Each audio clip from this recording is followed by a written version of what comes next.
When I started Village Capital, I pitched 1,000 people for funding, and 970 said no, and 30 said yes, and you get there. But one guy said, so interesting. One guy said, young man, this is an interesting idea. You're trying to build these businesses that have a mission, but I got two pockets. With one pocket, I make as much money as I can, and when I'm doing well, I give the rest away. And I really don't understand what pocket to put you in. And I said, respectfully, I see it a bit differently. I think everything we do integrates into our mission, our values, our business, our career. It's all one conversation. One of the lessons I've learned in martial arts is that standing still is asking to be hit. If you stand still in business, your competition is going to catch up. I start each morning practicing martial arts because it brings me balance and focus. And I want to know how others stay motivated as well. So join me for conversations on business, innovation, and entrepreneurship. I'm Dan Schulman. Welcome to Never Stand Still. On today's episode, I'm talking to Ross Baird, the president of Village Capital, a venture capital firm that uses its peer support network to connect high-potential, early-stage entrepreneurs with the people, institutions, and capital they need to grow. We'll be talking about his leadership in addressing global issues through solutions that can affect real change. Ross, I'm so happy to have you here. We've had so much to talk about. We're good partners together, and this is going to be a great conversation, and I know people will learn so much from hearing your words of wisdom, not to put any pressure on you. So PayPal and Village Capital have collaborated for a number of years now. But for those of you who may not know you, may not know Village Capital, can you tell us a little bit about yourself, how you came to Village Capital, came up with this whole idea, and what the mission of Village Capital is? Yeah, sure. And Dan, it's great to be here. Thanks for your partnership, and thanks for having me here. The very first collaboration we, Village Capital, did with PayPal was in a program in 2014 to support entrepreneurs that are building financial health for people in the U.S. And we've done a lot more since then, and we can talk about that. But the mission is best exemplified in the story of one of those entrepreneurs that came through this program. The entrepreneur's name is Jerry Namorin. He was a Haitian immigrant that moved to the U.S. when he was 11, and he saw his mom, they were refugees, they were political refugees, and he saw his mom get ripped off by payday lenders and check cashers, and he figured out, I want to learn the financial services system, and I want to make it work better for people like my mom. So he went to, first in his family, go to college, goes to Wall Street, goes to UVA Business School, and comes up with an idea for a company called Lend Street that helps poor people refinance their debts. And he knew, he had the experience, he knew it. And he went out and he tried to raise money for 2 years, and he completely struck out, talked to hundreds of firms, and no one went for it. And I said, Jerry, this is in our program. I said, Jerry, you've been at it for a while. What's going on? He goes, the business world is all about pattern recognition. People tend to invest in and support the ideas they know and understand. Absolutely, yeah. I am a black guy. Yeah. I live in Central Virginia, and I'm solving poor people's problems. In the business world, I'm 0 for 3. Yep. And whether we see lots of great entrepreneurs because of who they are or where they live or the kind of problems they're trying to solve, they don't really have a place in the business world. And what we try and do is find those entrepreneurs, back them, connect them with firms like PayPal who can help them grow and scale. Now, 3 years later, Jerry's now raised $100 million to help refinance the debts of poor people across the country. And we've worked with thousands of entrepreneurs like Jerry. Yeah. Well, I think there is a huge problem in our country where women entrepreneurs, underrepresented minorities have such a difficult time raising capital for their companies, for the value propositions that they're espousing. Can you talk a little bit about how Village Capital tries to it can never eradicate that funding gap because it's so gigantic right now, and people are reading more and more about it, but it's been around for a long time.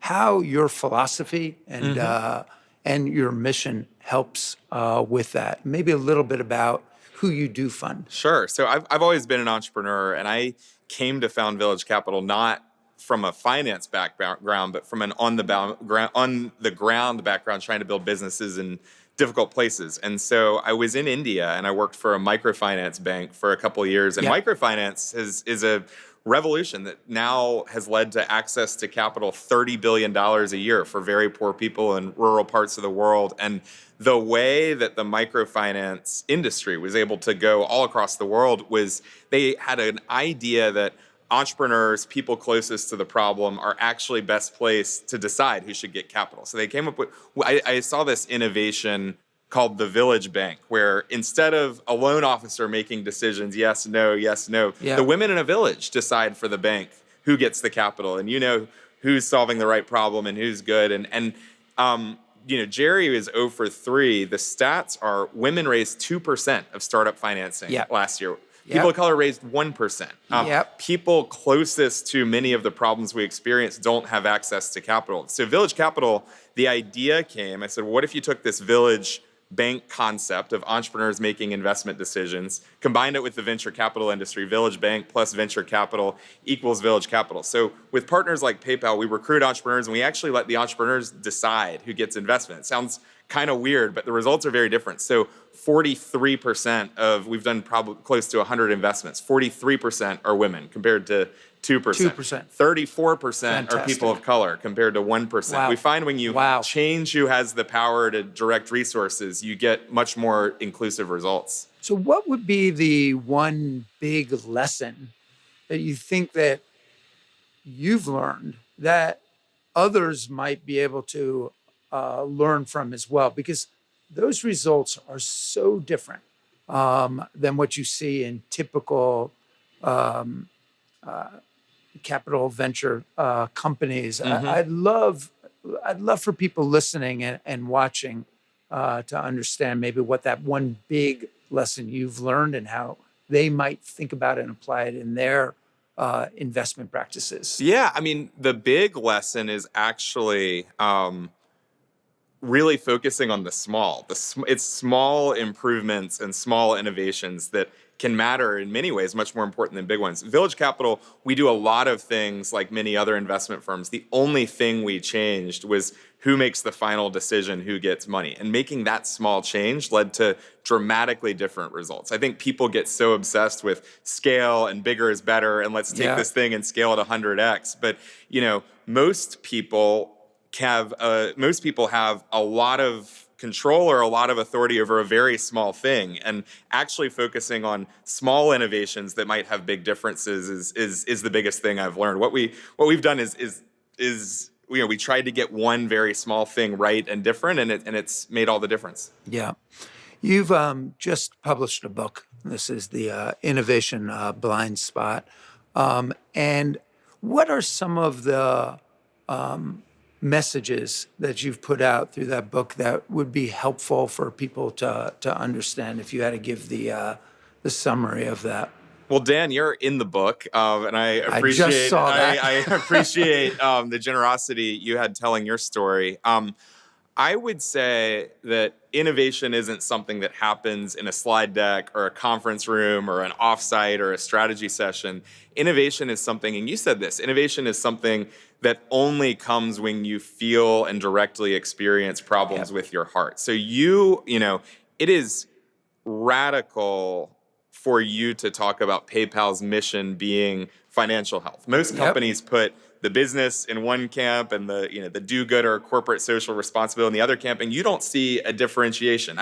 In the book, I talk about when I started Village Capital, I pitched 1,000 people for funding, and 970 said no, and 30 said yes, and you get there. But one guy said... So interesting. One guy said, young man, this is an interesting idea. You're trying to build these businesses that have a mission, but I got two pockets. With one pocket, I make as much money as I can, and when I'm doing well, I give the rest away. And I really don't understand what pocket to put you in. And I said, respectfully, I see it a bit differently. Yeah. I think everything we do integrates into our mission, our values, our business, our career. It's all one conversation. And he ended up not funding me out of either pocket. He didn't get it, but I think more and more people, particularly in my generation, it's a requirement to blend the two pockets into one. So I think having direct experience with the problem you're trying to solve and viewing the problem not through a charity lens or a business lens, but putting everything in one pocket is a lot of what the book is about.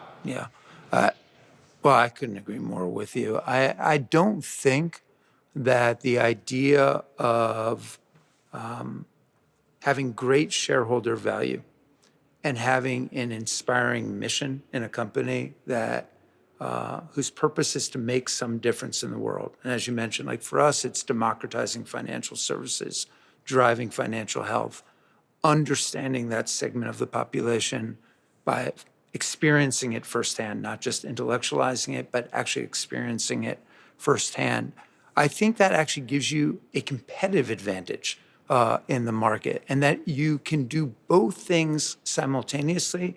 And in fact, if you don't have that mission and that vision and those values that come along with that, you can't recruit the very best and brightest to your company, because brands have to stand for more than making money. They have to have a purpose. They have to have an inspiring mission. And I think that businesses have this moral obligation to be a force for good in some way. Again, you can't solve all the problems of the world, but you can focus in and make a difference in the way that you can. And so, I mean, I couldn't agree with you more on that. And I think, as I look out in the world, as I talk to different CEOs, I'm seeing more and more what I would call, like people call them activist CEOs. I just call them responsible leaders and citizens in their respective fields. I every morning I work out, I spar, I do some form of martial arts, and one of the lessons I've learned the hard way is if you stand still in the middle of sparring, it's basically asking to be hit. In fact, you're always hit when you stand still. And it's one of these lessons that's taken me a while to internalize. Can you give maybe an example in your own life where maybe you stood still a little bit longer than you should have, because I apply this all to business as well, and got hit, and what that was and how you got back up from that? Yeah, we started with this vision of one pocket. We believe exactly what you said. Better businesses that have missions beyond just making money are going to outperform. They're going to have better people, et cetera. I still think most of the world is a two-pocket world. And as we grew and started to get some traction, we started to play a little more in the big leagues. And people, I think, started to discount us and said, you have a social mission, therefore you can't be very good at business. And I think we got really defensive. And I think we're maybe didn't put our mission at the forefront of what we talked about. I mean, we of course believed it, but we were working on a couple of very big deals that would have taken us to the next level. And we were like, look, we're just as good as real business people, we promise. And we kind of put the impact of the mission on the back burner because we really want you to take us seriously. And then, the deals ended up not working out. And I think the reason why they didn't work out was we really weren't mission aligned. And I think in the end, Interesting. It really hurt to put a lot of time and energy into something and have it not work out. But in the end, it realized it didn't work out because we were almost apologizing for our mission and impact and saying, we're just as good as you, bottom line, hardcore financial people, we promise. When what we really believed was we're better because of our mission. We're better because of our values, and we weren't being true to ourselves. So, the world is pushing you to be just like everybody else. And we kind of, when we did that, we weren't successful. And but it was a reminder that the more true we are to our values, the more likely we are to be successful. That's so interesting. As you look out, maybe 3 years, 5 years, maybe even 10 or 15 years, how do you envision moving forward, like making sure you take that concept, like you just said, of not standing still, but just moving forward. Like, how do you see that unfolding? I think it's a radical, not even a shift. Let's just take financial services, for Yeah. example. It's almost a grounding in what a company does. So, the first consumer banks were largely started by Quakers, by religious people, because they thought that money lenders, like think Ebenezer Scrooge, ripped Yep. people off. And they Yep. started formal banks to be fair and democratic and open. And I think many financial services firms have kind of gotten away from that. And now most, whether it's venture capitalists or banks, are kind of gatekeepers. We have the money, like, if you are good enough, you will get access. And one of the things we've tried to do, and one of the things you've tried to do at PayPal, is be much more of a bridge builder than a gatekeeper, saying, Yeah. we don't care who you are. We don't care where you live. If you've got a great product, we'd love to help you with e-commerce. Or if you're Jerry and you've got a great idea, even if you're 0 for 3, here's a place where you're welcome and where you can grow. And so I think that things like PayPal Working Capital, where you guys don't, there's huge history of bias and discrimination in consumer lending. But you guys don't look at names or resumes or locations. You just look at the underlying fundamentals of the business. And you've lent billions of dollars to people who can't get a bank loan just using data.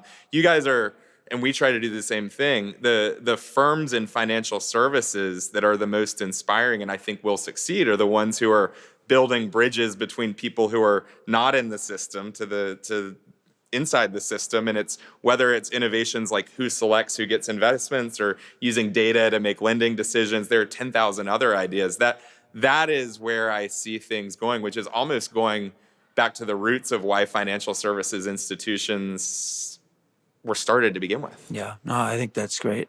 Maybe a last question for you. If you had to give some advice and counsel to those entrepreneurs that were coming in to see you and to pitch their idea, like what should they be thinking about as they come into you? How would they structure their pitch to you to maximize their chances of success? That's a great question. And I talked a little bit about this before, but I think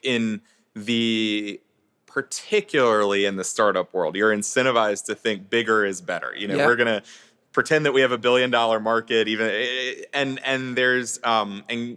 there's a real risk to pretending that things are there when they're not there. And I would say the most successful entrepreneurs embrace the flip side and say small is beautiful. Here's a very specific problem. And I know this problem personally because I lived it. Jerry, my mom was ripped off by money lenders, and I know how to fix the problem. And I am solving this problem for a very specific type of people. But by the way, 50% of Americans cannot access $500 in emergencies. So my market is 50% of this country. Starting small and understanding the problem better than anyone in the world, and building on that is a much better path to success than bigger is better, I think. Yeah, no, I love that philosophy. Ross, thank you so much for, one, being a partner with PayPal. We greatly enjoy our partnership. And two, for being here with all of us today. Your wisdom, your experience is something that we can all learn from, and I do constantly. So thank you very much. Thanks, Dan. It's terrific. Thanks for your leadership. You're inspiring. Thank you. Thank you.